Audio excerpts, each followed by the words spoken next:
How's it going, everyone, and welcome back. Today I'll be cooking for you an American classic. What is an American classic, you ask? Well, what is the first thing that comes to your mind when you're thinking about American cuisine? A burger and fries. So why not I take this burger and fries to a next level by putting an Italian twist to it? So what I'm going to do right now, I'm going to make some French fries, an oven-baked French fries instead of the classic fried ones, which are healthier for you and you will love the flavor. So let me move over here. Let me show you the ingredients.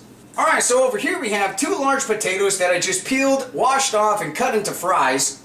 I have a little branch of rosemary here, a tablespoon of white wine vinegar, 4 garlic cloves, some dried rosemary, some black pepper that I'm going to use to taste, extra virgin olive oil, and some kosher salt. So, let's start preparing this. Just before cooking, as always, let me wash my hands here.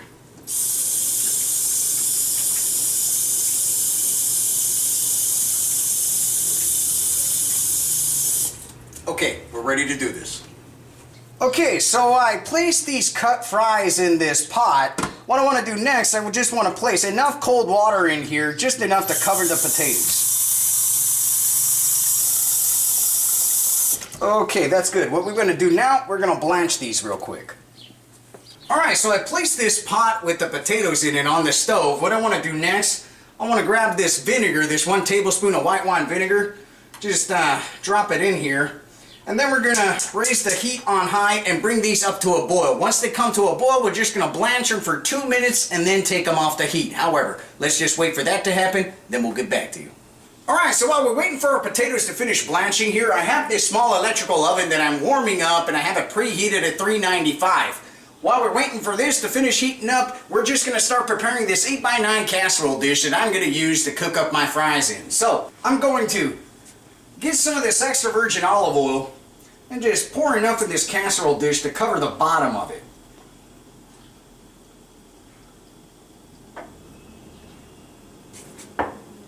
Okay, that's coated nicely. Next thing I want to do here, I just want to grab these 4 cloves of garlic and just, very simple, smash them.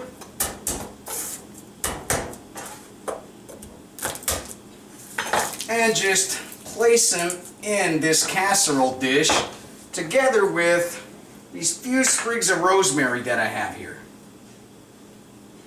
Okay.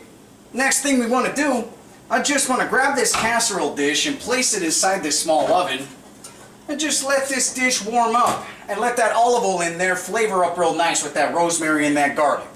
Alright, so my potatoes have finished blanching here. It's been 2 to 3 minutes. I have a strainer right here that I'm going to use to strain out these potatoes, so let me do that. And grab this pot and just strain out all these nice fries here. Alrighty, that's good. We're just going to set these fries aside while we wait for this casserole dish that we have in this small oven to heat up nicely so that oil gets flavored up real nice. Just give it another few minutes. Alright, so I pulled out this casserole dish from the oven. I just gave it a few minutes just to have this olive oil flavor up real nice with this rosemary and this garlic. What I want to do next, I just want to grab this rosemary and discard it from this olive oil because when we're going to cook these potatoes, we don't want this rosemary to burn. So, let me remove this real quick. Okay, so I removed that rosemary. I'm going to leave the garlic in there because it's going to give a nice flavor to these fries. What I want to do next, I just want to grab these strained fries and just add them into this casserole dish. There we go. Just give them another coating on top with some olive oil. Up to your preference. I like a lot of olive oil when I'm cooking. And just mix them up real nice. Coat all these fries well with that oil.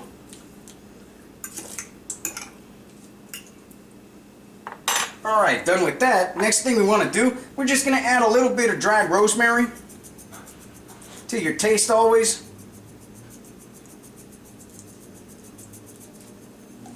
I just added probably the equivalent of a few teaspoons together with some cracked black pepper to taste. I like a lot of black pepper, so I'm just going to add about a whole teaspoon across these fries here.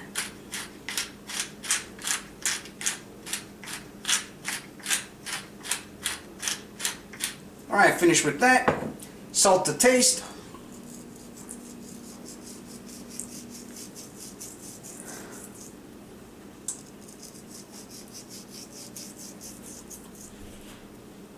Alright, let's just give it another toss here. Alright, so now that we've finished preparing our casserole dish with our fries in, and what we want to do, we just want to place it back into this preheated oven here. So, watching out because this casserole dish is hot, just place it back into this oven. Alright, we're going to close this up. We're going to let it go 20 to 25 minutes or until these fries become golden brown. So, let's wait for that to happen. We're going to come back through half a way of the cooking just to mix everything up real nice so they brown up evenly. Till then, we'll get back to you. Okay, so while we're waiting for our potatoes to finish up cooking here, I'm going to show you the ingredients that we're going to need to cook our burgers here. So, I have a half a pound of ground beef. I'm using an 80-20 ground beef. That means 80% meat, 20% fat. Why am I using this type of ground beef? Because this will ensure you a nice juicy end product. So if you want a great burger, choose an 80-20 ratio of ground beef when you go buy it at the butcher. Right here I have 2 burger buns. Over here we have some Italian pancetta rotolata, which is a round type of Italian cured meat, which is very similar to bacon. If you can't find this type of pancetta, go ahead and use bacon instead. I have right here 1 onion that I just sliced, 1 sliced beefsteak tomato, some provolone cheese, some romaine lettuce, arugula, a portobello mushroom that I just sliced, salt and pepper to taste, and some extra virgin olive oil. I don't want to describe to you how much romaine lettuce or how much arugula I'm using. It all depends on you, how much you decide to put on your burger. So, depending on how much burgers you're making, or how much lettuce or the other ingredients you prefer on your burger, decide accordingly to use what you want to use. Alright, so we're going to start cooking up our burgers right here, but just before that, I'm going to take a few steps with a few of the ingredients that we're going to use in those burgers and prepare them. Also before that, since I'm out of mayonnaise, I thought that this would be a great opportunity to show you how to make a homemade mayonnaise. So, here we go. Alright, so we're going to prepare a very simple mayonnaise right here. Let me show you the ingredients. I have 4 egg yolks, 1 lemon that I just sliced in half. We're going to be using the juice of half of this. Some Dijon mustard, I'm going to be using about a teaspoon of this. Extra virgin olive oil, salt and pepper to taste. Okay, so to make our mayonnaise, very simple. Let's just grab these 4 egg yolks and place them in this food processor together with 1 teaspoon of Dijon mustard. Alrighty. What we want to do next, which is close this food processor and start it. While these eggs are spinning in the food processor, what we want to do, we want to grab this extra virgin olive oil and just drop it in. Drizzle it in very slowly. You're going to see the emulsification start happening, and it's going to thicken up.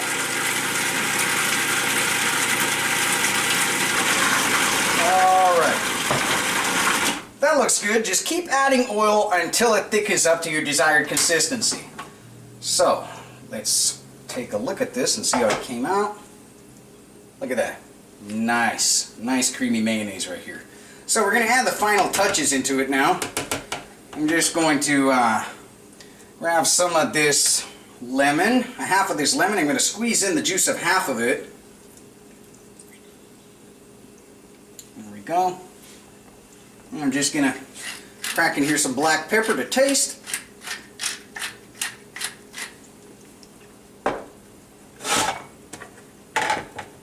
From there, I'm going to add some kosher salt. Just a little bit, and then we're going to run the food processor one more time, give it a taste test, and see where we're at as far as seasoning goes.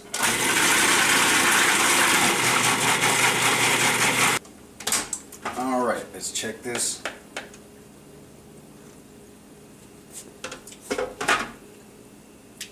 That's perfect. Alright, just to show you here. Whoop, there you go. Nice creamy mayonnaise. Alright, let's move to the next step. Alright, now that we're finished with our mayonnaise, I'm just going to show you a simple sauce that we're going to create here that we're going to use on top of our burgers while we're finishing up these potatoes, which, oh yeah, they look like they're almost finished. So, let's move over here, let me show you. Alright, so to create our sauce that we're going to use on top of these burgers, and you're going to love this sauce, I tell you, it's just delicious. What I have right here is that mayonnaise I just created, I have some dill relish, some ketchup, and about a teaspoon of Worcester sauce. So, what we want to do, we're just going to grab some of this mayonnaise that I just created and just place some in this other little bowl that I have here about, let's see, depending on how many burgers that you want to make. For 2 burgers, I'm going to place in here the equivalent of 3 tablespoons of this mayonnaise. Together with that, I'm going to grab some of this ketchup. I'll put in here 1 tablespoon.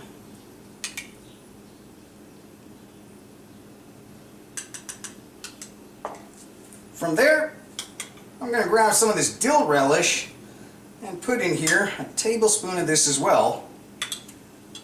And we're going to add in here our 1 teaspoon of Worcestershire sauce.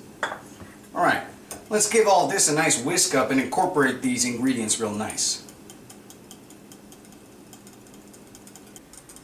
Alright, so I finished whisking this up. Let's just give it a taste test right here. Let's see where we're at.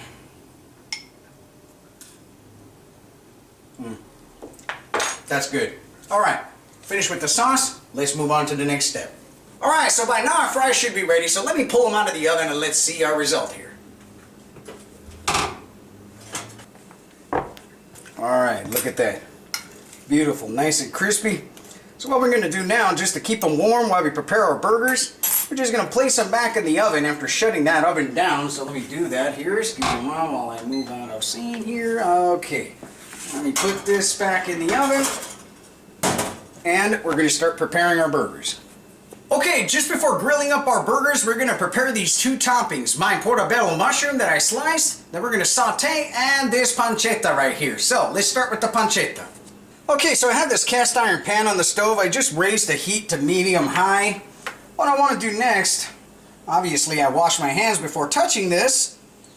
I'm just going to grab a few slices of this pancetta and just layer it down in this pan.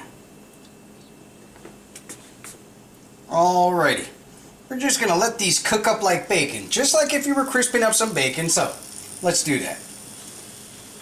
Alright, so I'm almost done here with these. Like I said, I placed them in this pan without any oil, just letting them crisp up just like bacon. Just flip them around. Every once in a while, get them all nice and crispy on each side. I finished with these slices right here, and I just placed them on this piece of wax paper just to drain out from the oil. So, we're just going to finish up with these other slices that I have in this pan, and we're going to move on to the mushrooms. Alright, just a quick saute for these mushrooms here. I have this pan warming up on medium-high heat. What I want to do, I'm just going to add in here about a tablespoon of olive oil. Actually, a tablespoon and a half, just because I like it. Then what we want to do is just add in here these portobello mushrooms. You're just going to let these mushrooms sweat down, just real quick. Alright, my mushrooms are sweating down nicely, as you can see. What I do, add a pinch of salt to taste.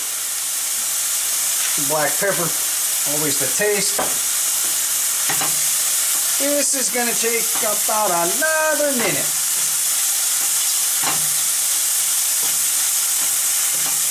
Alright, so I shut down the heat in this pan. Our mushrooms are ready. What I'm going to do now, I'm just going to set them aside for use later when we're done cooking our burgers. Okay, so I got the grill outside warming up, so now we're going to prepare our burger patties. So just before I do that, let me wash my hands one more time, and then we'll get to that.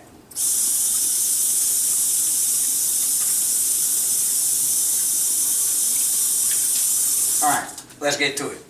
Alright, so to form up our burger patties, I have this ½ pound of ground beef. I'm just going to split it in half and just roll them up tennis ball size.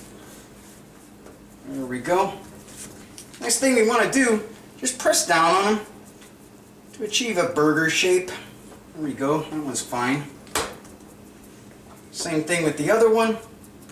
One thing that I like to do to avoid the burgers to start puffing up on you and swelling up while you're cooking them is just make a small indentation in the middle of the burger with your fingers. This is going to help the burger keep its shape while it's cooking. Just pour on top some salt on each burger.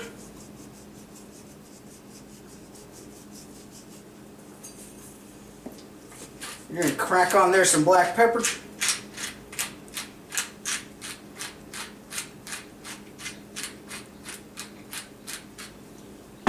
Alright, let's flip them over. Do the same on the other side.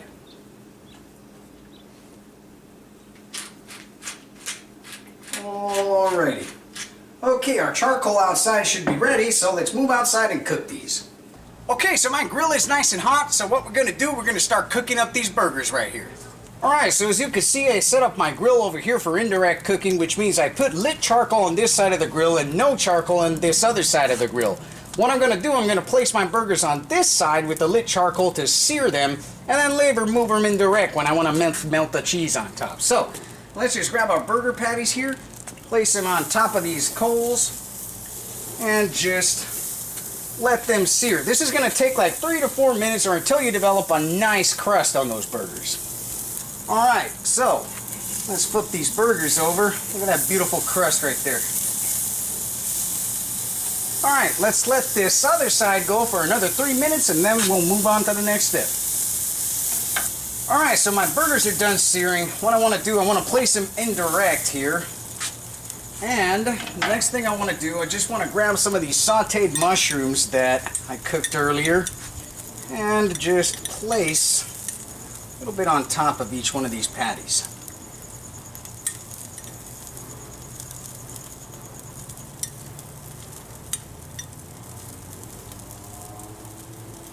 Alright, that's good. Now what I want to do, grab a slice of provolone cheese, place it on top of each patty as well, and we're going to close up this grill and let this cheese melt all nice on top of these patties. Alright, it's only been like a few minutes. Provolone doesn't take that long at all to melt. As you can see right there, it's melted nicely. What I want to do next, let's just grab these buns, toast up these buns real quick. Flip them over, get them toasted well on both sides. Alright, I guess you got it from here. Let's just finish toasting up these buns and then we'll move inside and we'll assemble these burgers. Okay, so let me show you how I like to assemble my burger here. I'm just going to grab one of these buns and I'm just going to grab some of that sauce that we created earlier. And I'm just going to spread a little bit of this sauce on each one of these sides of these buns right here.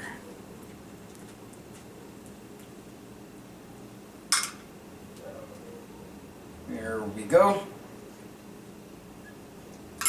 Alright, from there, I'm just going to grab some of this arugula, place it on the bottom, as much as you like. I'm going to grab a few slices of this onion here. Excuse me. I like onion, so I'm piling it on.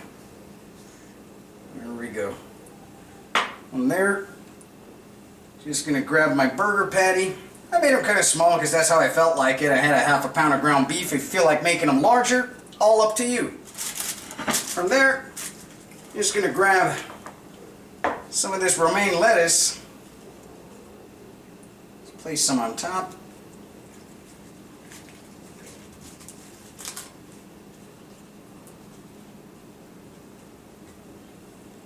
Alrighty, slice of beefsteak tomato, and we're going to grab this pancetta that we fried up earlier and just layer it on top as much as you want. Yeah, I like a lot on mine, so I'm layering it a lot on top of my burger. Okay, finish it off, and there we go. Alright, so I practically plated it up in front of you, but I'm just going to do the closing as I always do, so let me plate this up and let me show you the finished product. Alright, so we finished up over here and I plated my burger up and here we go. Try this out sometime, my Italian style burger with my Italian style fries. I bet you will love it. So, till next time, we'll see you.